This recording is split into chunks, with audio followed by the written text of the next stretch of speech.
Yesterday with 200 of the most influential and prominent CEOs across the country from all parts of the economy and from different sectors. For instance, Mark Zuckerberg of Facebook was on one of those calls, Tim Cook of Apple, and Jeff Bezos of Amazon, which was interesting since President Trump and Jeff Bezos haven't always seen eye to eye. But he took on board a lot of different, views on providing a blueprint for the economic reboot of the country once we get past this coronavirus. Now, according to Wall Street Journal reporting, no potential dates were discussed in these calls and no follow-up meeting has been scheduled. But over and over again on these calls, apparently the CEOs are very concerned about the lack of testing. And in order for America to get back to normal, go out to the restaurants, go back to the movie theaters and go shopping once again, they need testing. And accordingly, apparently some of these CEOs have said that we will provide our own testing for our own employees and also our customers. But it's interesting that he's taking on board a lot of different opinions from banking, from hospitality, leisure, you name it.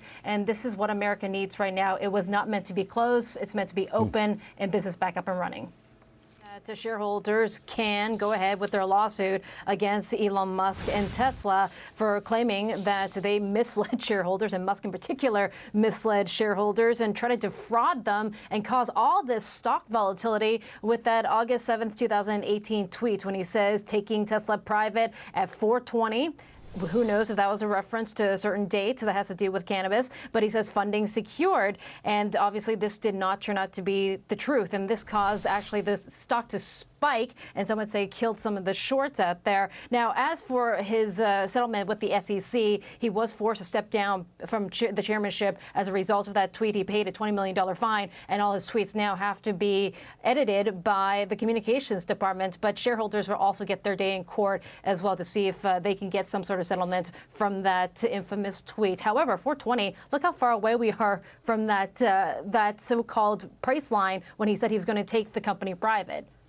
Well, sources are telling Fox News, and our Washington bureau is reporting that there is increasing confidence that COVID-19 actually originated from that Wuhan virology lab, the largest in the country, just a few miles outside of the city center in Wuhan. And this is not part of China's attempt to build a bioweapon. Instead, it was for China to prove that they can detain, contain, and detect any sort of biochemical weapons in the future. But if this is true, this is not a good look for the Chinese president and the Chinese Communist Party. The fact that they can basically bungle and let out a virus into the population, this also adds to the credibility deficits of President Xi right now. They're also dealing with a collapsing economy. We know that China is expected to shrink about 10% in the first 3 months of this year, which would be the worst, by the way, for China since after Tiananmen Square. And when I explain the motivation of the Chinese president and the Chinese Communist Party, all they want to do is stay in power, which has been hard to do for more than a few decades in communist regimes. And in order to do that, they have two motivations, which is to keep the people of China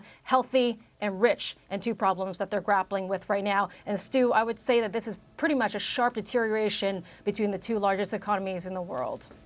Right, so we're talking about $500 a piece to $150,000 of illegal immigrants that live in the state because they've been left out of the $2.2 trillion stimulus package. They're not going to get those $1,200 stimulus checks, and they're not going to get the extra unemployment benefits of $600 a week, according to Gavin Newsom. So they're going to launch the $75 million disaster relief fund for illegal immigrants. Around 10% of the California workforce are illegal immigrants, and according to the governor, they pay around $2.5 billion in state and local taxes. So he feels that they should get some help as well. I think California has probably the largest illegal immigrant population in the country at 2.2 million. But if you look at the finances of California, some say we can't afford this right now. Last year, they had $1 trillion in unfunded pension liabilities that they need to find the money to get somewhere, right?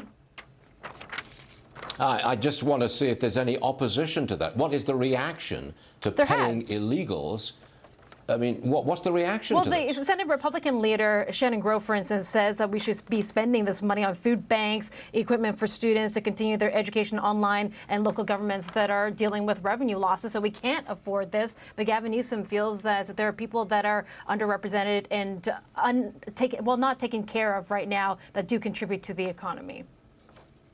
It's 8 hours a day of content, so that's a lot. The reason, well, we have a lot more free time on our hands and we're being stuck at home. So also parents are allowing more of their kids to watch TV shows and movies during this pandemic, so they're allowing them to stream. In fact, 65% in this Tubi survey, which is a free streaming site, 65% of parents say, yeah, I'll get my kids to watch a little bit more. Now, on average, the average American enjoys around 4 streaming services. So think of the Netflixes, the Hulus, Disney Plus, and the like. And another 38% are usually logged into 5 or more at any given time. But 75% of respondents say that they have used more of the streaming services since COVID-19 and the outbreak and the quarantines that are being involved. But also 50% have cut the cord as well on some of these streaming services because, look, you know, we're in this environment where 25 million Americans are now out of work or close to it. So in order to save some pennies, you have to cut off some of the ones that you're actually paying for.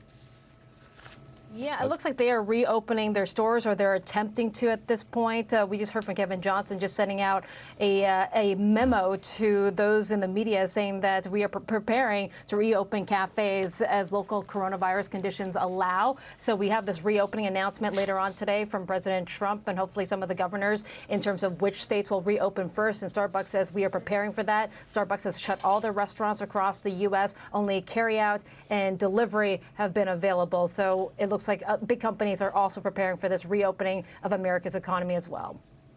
Because this is from Jeff Bezos' letter, his annual letter last night, saying that Amazon is doing all they can to contain the spread of COVID-19. And we have seen fulfillment center warehouse walkouts because they don't feel that they are being protected and given the right personal protection gear in order to work in the fulfillment centers with a lot more employees standing side by side. So as a result, you heard Amazon this morning saying that they are incrementally improving their testing capability, and they are looking to assemble testing equipment for a lab, and they're going to start testing frontline employees. And these wage increases that they're paying for workers that will continue to work in these fulfillment centers, they said it's going to cost the company about $500 million.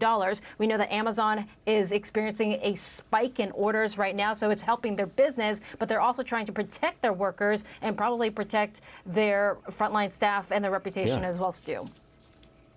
For Netflix, take a look at the stock today, and we are expecting earnings on Tuesday where analysts are pretty much pricing in that they will exceed guidance when it comes to the number of new paying subscribers. We're looking for 7.8 million in the first quarter of this year. Netflix previously had said they only expect to maybe gain 7 million new subscribers in the first 3 months of this year globally. But Netflix is one of these stay-at-home winners, and we talked about the 8 hours of average streaming that the average Americans are doing right now in this quarantine environment. And Netflix, by the way, has got a huge amount of upgrades this morning. Goldman Sachs says the stock will reach $490. Morgan Stanley says it'll reach $450 at least. And some are even going as high as $450, $480 now from JP Morgan. So I feel like everyone's pretty much jumping on board that these streaming players will do well. Now, let me ask you this, Stu, because if you take a look at the differences between Netflix and Disney, which reported 50 million subscribers last week, Disney hasn't really lifted as much as Netflix. Well, I don't know how many of those 50 million subscribers are actually paying hard dollars to get that Disney Plus. Maybe they're being weighed down possibly by the parks, though. But I would say if you look at the difference in the stock performance, there might be more value somewhere else.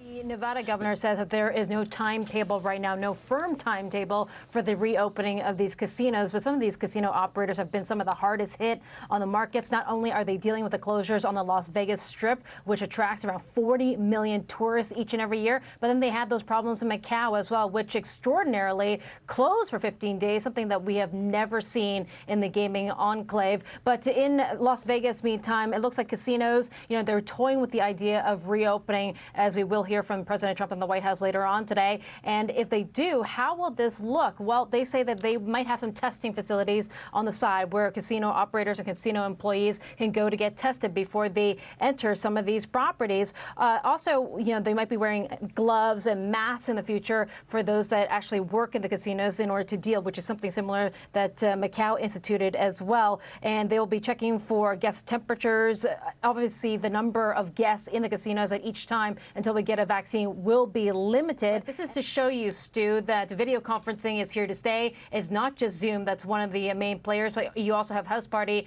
And don't forget, during these times of crisis like 2008, this is where you find the newcomers and new upstarts and disruptors to the market. For instance, Uber was conceived during 2008, so people are looking for the new companies to invest in.